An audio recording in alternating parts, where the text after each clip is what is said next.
Train crashes, passenger deaths, grade crossing accidents, derailments. These are not just the recent history of Metro North, but events dating back decades. I'm Jim Cameron for Talking Transportation, commentary and analysis on getting around in Connecticut. A friend of mine loves reading the microfilms of our small town's weekly newspaper, and he's been feeding me clippings of all the stories he comes across about the New Haven Railroad. The news reports sound all too familiar. Like April 1939, two lads on their way to hunt bullfrogs are almost killed crossing the railroad tracks near Norotan Heights. January 1944, an empty train heading to New Haven smashes into a stopped local train at Darien, creating an explosion heard 2 miles away. The engineer is killed, 14 passengers injured.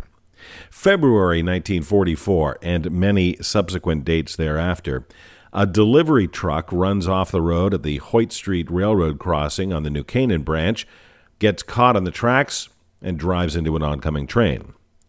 January 1949, a 10-year-old playing with a length of wire comes in contact with the 11,000-volt overhead catenary.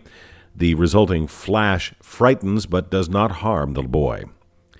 December 1954. A Darien man exits Ernie's Tavern and clambers up an embankment to cross the railroad tracks. Struck by a New York-bound express, he suffers a broken leg. July 1955.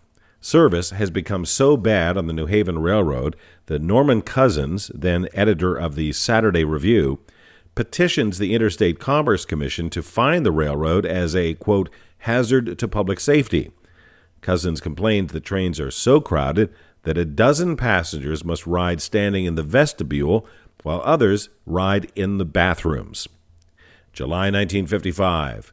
New Haven Railroad President Patrick McGinnis tells the Norwalk Chamber of Commerce that local commuters will now have to pay $5 a month to park their cars at the train station.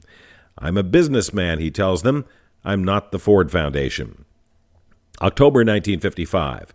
A flash flood washes out tracks near Norotan Heights just as a 78-car freight train passes through at 35 miles an hour, derailing 23 of the cars, causing $10 million in damage. Round-the-clock repairs continue for months. February of 1957, a Bridgeport man running to catch a train sees it pulling out of the station and he chases after it. Grabbing the door of the last car, he's unable to board and he falls to the tracks. January 1958. Within hours of each other, two locomotives catch fire in the Park Avenue Tunnel, shutting down all train service in and out of Grand Central. July 1958. The morning commute is disrupted when 11 cars of a freight train derail near Bridgeport. And December of 1958, citing mounting losses, the New Haven Railroad threatens to eliminate commuter service unless it receives $900,000 from counties in Connecticut and gets New York to waive $1 million in taxes on Grand Central.